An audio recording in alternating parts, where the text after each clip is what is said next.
बिस्मिल्लाहिर्रहमानिर्रहीम। आज चैप्टर 2 और उसका एपिसोड 2 हम कवर करेंगे। कुरान करीम के जितने भी तसव्वुरात या कॉन्सेप्ट्स हैं, जब भी आप उन्हें तर्जुमे में मुंतकिल करेंगे तो ऐसा है कि फूल की पत्ती को मसल कर रख देंगे। ये हम पहले बात कर चुके हैं कि तर्जुमा जो है वो कुरान की सही हमें नहीं समझाता, उसके जो नशब व फराज हैं वो नहीं आ सकते उसमें। अल्हम्दुलिल्लाह रब्बिल आलमीन, अल्लाह वो जिसका इक़्तिदार तस्लीम किया जाए, क्योंकि वो अशिया कायनात के ऊपर इक़्तिदार लिए हुए है। वो कायनात की हर शे की नशोनुमा करता चला जाता है। साथ साथ जिन वसाइल पर ज़िंदगी मुहित है उस पर उसका पूरा कंट्रोल है, लेकिन वो अपने प्रोग्राम और कानून के तहत अशिया की नशोनुमा करता चला जाता है। किन अशिया की नशोनुमा करता चला जाता है? अल्हम्दुलिल्लाह रब्बिल आलमीन। 1/1। रब के बाद आलमीन के क्या मायने हैं? ज़बर के साथ जब आलम आ जाए तो उसके मायने होते हैं वो चीज़ जिसके ज़रिए किसी की पहचान हो सके, यानी किसी शे की अलामत या निशानी, जैसे झंडा, फ्लैग। ये कायनात इंसानी ज़िंदगी के मकाम बुलंद को मुतय्यन करने का ज़रिया है, निशानी है, अलामत है। जिस तरह से झंडा होता है, यानी अगर हम इस झंडे को बुलंद करेंगे, इसे पैरों तले नहीं रोंदेंगे, तो फिर यकीनन हम इस इंसानी ज़िंदगी के बुलंद मकाम को मुतय्यन करने में और हासिल करने में कामयाब हो जाएंगे। अल्लाह ताला की ज़ात की माहियत और हकीकत इंसान के हिता इदराक में नहीं आ सकती। ये तो हमें मालूम है कि वो हमारे वहम से भी बुलंद है, लेकिन इस कायनात का वजूद इस अमर की अलामत है कि इस कायनात का कोई खालिक है। कुरान मजीद में कायनात को आलम कहा है। कायनात का वजूद मकसूद भी ज़ात नहीं है, बल्कि ये फ़कत ज़रिया है किसी के पहचानने का, खुद इंसान के मकाम के पहचानने का। यानी ये कुरान मजीद में आता है कि कायनात जो है उसको कुरान मजीद में आलम कहा गया है। तो कायनात का वजूद जो है वो मकसूद भी ज़ात नहीं है, ये भी किसी को पहचानने का एक ज़रिया है, और ख़ुद इंसान के मकाम को भी पहचानना एक ये भी इसी का भी ज़रिया है। मग़रिब के साइंसदान और मोमिन में यही फ़र्क है कि वो इस आलम कायनात को मकसूद भी ज़ात समझता है, और मोमिन जो कुछ महसूस करता है वो इसके ज़रिए से जो इस कायनात से बुलंद और बाला मकसद है उसे जानने की कोशिश करता है, पहचानता है। ये कायनात मोमिन के लिए सीढ़ी पर चढ़ने के लिए रिदा, जिसको स्टेप कहते हैं, का काम देती है।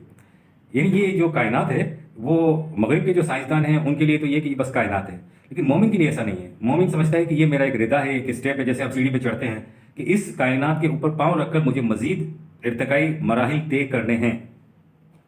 आलम से मुराद कायनातें हैं। हमारे लिए तो ये दुनिया ही कायनात है, लेकिन नामालूम खुदा की पैदा करदा कितनी कायनातें हैं। हमारी तो अपनी इस कायनात ही का कोई किनारा नहीं है, ला मतना ही कायनात है जिसमें हम रह रहे हैं। ये अजीब चीज़ है कि इस महदूद कायनात की भी कोई हद नहीं है। क्यों? कि ये एक्सपेंडिंग यूनिवर्स इसको कहा जाता है, अभी एक्सपेंड हो रही है और फैल रही है। इसकी कोई हद नहीं है, ये एक्सपेंड होती जा रही है। यज़ीदु फ़ी खल्क़ मा यशा, खल्क़ मा यशा 35/1। अल्लाह ताला अपने कानून मशीयत के मुताबिक अपनी मखलूक में इजाफा करता रहता है।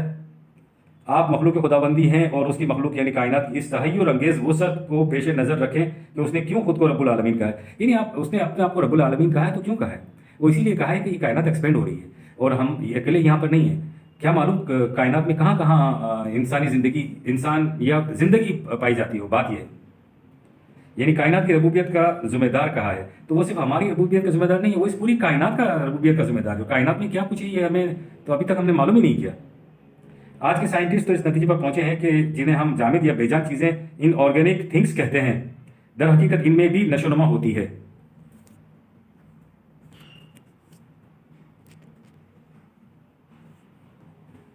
लेकिन अरब ये समझते थे कि ये जो मिट्टी और पत्थर की चीज़ें हैं वो आलम के ज़ुमरे में नहीं आती। इसी नहज से वो आलमीन से मुराद दुनिया की मुख्तलिफ कौमें लेते थे।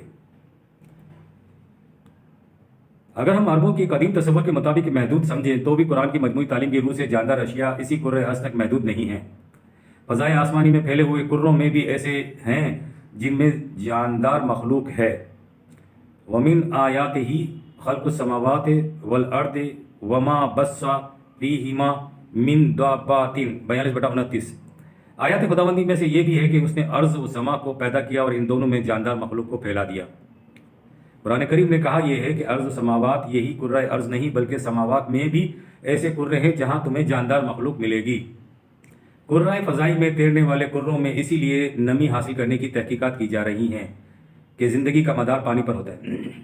زندگی کا مدار چونکہ پانی پر ہوتا ہے اس لیے ان کروں پر بھی پانی کی تلاش ہے کہ شاید کہیں نمی ہو تو اس کا مطلب ہے کہ وہاں زندگی یقیناً ہوگی۔ فرانس کے نامور محقق ڈاکٹر مورس بوکائی کے الفاظ پر غور کیجیے کہ 1400 سال پہلے کیا کوئی یہ بات کہہ سکتا تھا؟ قرآن کے علاوہ کون کہہ سکتا تھا؟ وَهُوَ عَلَىٰ جَمْعِهِمْ اِذَا يَشَاءُ قَدِيرٌ 42/29۔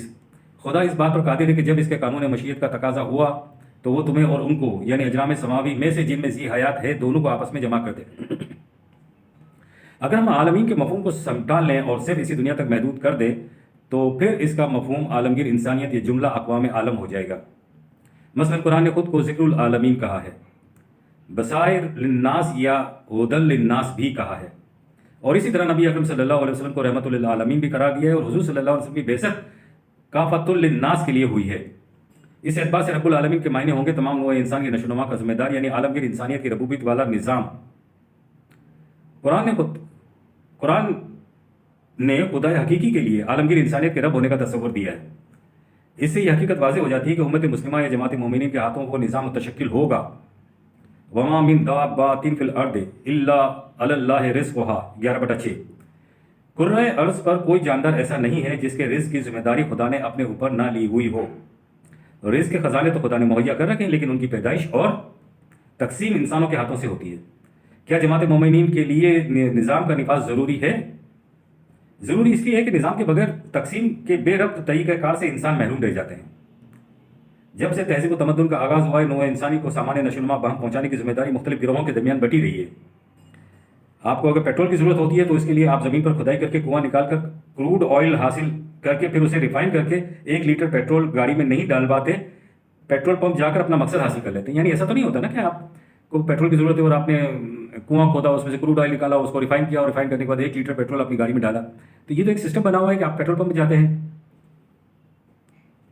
اب بات یہ ہے کہ انسانوں کے درمیان میں انسانوں کے ہاتھوں میں اگر نظام ہے تو وہ درست ہے، اور اگر ہم قرآن سے نظام کی بات کرنا چاہیں تو پھر کہا جاتا ہے کہ جی وہ نظام اللہ تعالیٰ نے انسانوں کے ہاتھ میں نہیں دیا کہ وہ بنائیں۔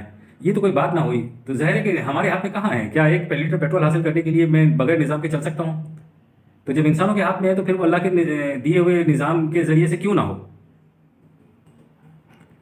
جماعت مومنین کی ذمہ داری اس لیے ہے کہ وہ قرآن کی تعلیمات کا چونکہ اتباع کرتا ہے اور اس کی ذات کی نشو و نما اس فضا کے اندر ہوئی ہے، لہٰذا اسی جماعت کے اندر یہ صلاحیت ہے کہ وہ خدا کی صفت رب العالمینی کو محسوس طور پر سامنے لے کر آئے۔ ظاہر ہے کہ جو صالحین ہیں جنہوں نے اپنی صلاحیتوں کو نشو و نما دی ہے وہی اس قابل ہوں گے۔ میں تو نہیں ہو سکتا، آپ اگر اس صلاحیت کے اہل ہیں تو ہو سکتے ہیں۔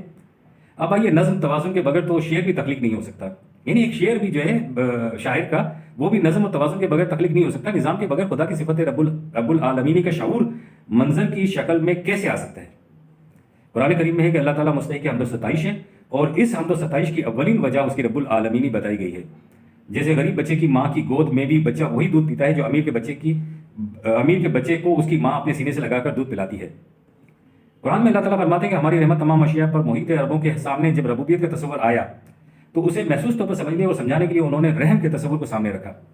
رحم مادر میں جنین کی ابتدا جنسی اختلاط سے، پھر ابتدائی لائف سیل کا استقرار، رحم وومب میں جس میں ایک مکمل انسان بننے کی تمام ممکنات مضمر انسانی پیکر کے ساتھ انسانی صلاحیتیں بھی اس جرثومے کو نشو و نما اس طرح سے کہ نقطۂ آغاز سے اپنے نقطۂ تکمیل تک پہنچ جائے۔ اب ظاہر ہے کہ رحم مادر کے اندر جب بچہ ٹھہرتا ہے تو اس کے اندر اس کو غذا بھی ملتی ہے، اس کی باڈی بھی ہوتی ہے، اس کی نشو و نما بھی ہوتی ہے پوری طرح سے۔ تو یہ سارا ربوبیت کا ہی کرشمہ ہے، اور جنین جیتا جاگتا بچہ انسانی صلاحیتوں کو لیے ہوئے دنیا میں آتا ہے۔ اب یہاں ربوبیت یعنی نشو و نما کی اس کیفیت کو سمجھنے اور سمجھانے کے لیے رحم مادر کے تصور سے بہتر تصور ہو ہی نہیں سکتا۔ یعنی کتنا عربوں کے یہاں وہ کیا انہوں نے کہ اس سے زیادہ بہتر اور کیا مثال دی جا سکتی ہے، جہاں بچے کو بدلتے ہوئے حالات، تقاضوں اور ضروریات کے مطابق سامان نشو و نما ملتا ہے اور بلا مزد و معاوضہ ملتا ہے، کوئی اس میں سیلری تو نہیں بندھی ہوئی۔ ماں کے خون جگر سے پرورش ہوتی ہے، اور مقام پرورش بھی ایسا جس میں لوچ اور لچک کہ بچہ بڑھے یا پھولے اس کے مطابق اس ہال کے اندر وسعت پیدا ہو جائے، اور نرم اس قدر کہ کروٹ تک میں نہ زحمت نہ تکلیف نہ رکاوٹ ہو۔ ظاہر ہے کہ رحم میں تو بچہ آپ کو پتہ ہے کہ لاتے بھی مارتا رہتا ہے، تو دیکھیں اس میں کتنی لوچ ہوتی ہے، پہلے نہیں ہوتی، بعد میں جیسے جیسے بچہ بڑھتا جاتا ہے اس میں بھی اضافہ ہوتا رہتا ہے۔ यूं खुदा نے अपनी रबूबियत आलमीनी के बाद अपनी इस रहमत का जिक्र किया है। खुदा की इस सिफत रहमत के नमूद और ज़हूर के लिए रहमान और रहीम के दो अल्फाज क्यों आए हैं? अरबी ज़ुबान के मादे रूट के अंदर मानी होते हैं और उसके मुख्तलिफ अब्वाब होते हैं, और हर बाब में वही रूट मादा आता है, जिसकी एक खसूसियत होती है रहीम का लफ्ज़ फ़ाइल के वज़न पर है, जिसकी खसूसियत यह है कि इस सिफत का ज़हूर इल्तिज़ामन बतदरीज मुसलसल होता चला जाता है। यानी जब हम खुदा को रहीम कहेंगे तो उसके मायने होंगे उसकी सिफत रहमत की नमूद और उसका ज़हूर मुसलसल इल्तिज़ामन एक तदरीज के साथ होता चला जाता है, यानी इसमें तदरीज होती है। इसके बरक्स रहमान का वज़न फ़ौलान पर है, जिसकी खसूसियत यह है कि इसमें इस सिफत का ज़हूर इस कदर शिद्दत से होता है कि शिद्दत के साथ हंगामी तौर पर बर्जस्ता अचानक इस सिफत का ज़हूर नमूद पजीर होता है। मगरिब के साइंस के मुहक्किकीन इस नतीजे पर पहुंचे हैं कि अशियाए कायनात में नशोनुमा इर्तिकाई तरीक़ से हो रही है, यानी वो अपने नुक्ता आगाज़ से बतदरीज नशोनुमा पाते हुए आगे बढ़ती चली आती है। ये हमेशा ध्यान में रखिएगा कि ये रब के मायने ही बयान हो रहे हैं, ताआन के वो मंजिल तकमील तक पहुंच जाती है। ये इर्तिकाई मराहिल कड़ी दर कड़ी मुसलसल तदरीजन इल्तिज़ामन तय होते चले जाते हैं। तो ये जो फ़ईल के वज़न पर रहीम का लफ्ज़ है वो इस मफ़हूम को अदा करता है। मगरिब के साइंसदान की एक तहकीक और है, हम अर्रहमान की सिफत के सिलसिले में, जिसका जिक्र हमारे मुस्लिम हुक्माए मुतक़द्दमीन के यहाँ भी मिलता है, जिसके लिए इस्तिलाह फुजाई इर्तिका इस्तेमाल की जाती है, यानी इमरजेंट एवोल्यूशन। बाज़ औक़ात किसी शे का एक ही जस्त में मुख्तलिफ कड़ियाँ फांद कर एक नई शक्ल इख्तियार कर लेना। इस नज़रिए का इमाम C.L. मॉर्गन है। इस फुजाई इर्तिका के बारे में मुख्तसरन सिर्फ ये जवाब दिया कि ये एक नई किस्म का राब्ता होता है। सवाल यह है कि ये रवाबित किस एतबार से नए होते हैं? इसके जवाब में फरमाया कि इनकी खसूसियात से मुतालिक इनके ज़हूर पजीर होने से पहले कुछ भी नहीं कहा जा सकता। विस्काउंट सैमुअल ने कहा है कि इल्लत और मालूल की जंजीर में बाज़ औक़ात ऐसे मुस्तस्नियात आते हैं जिन्हें सिर्फ दस्त कुदरती ज़हूर में ला सकता है।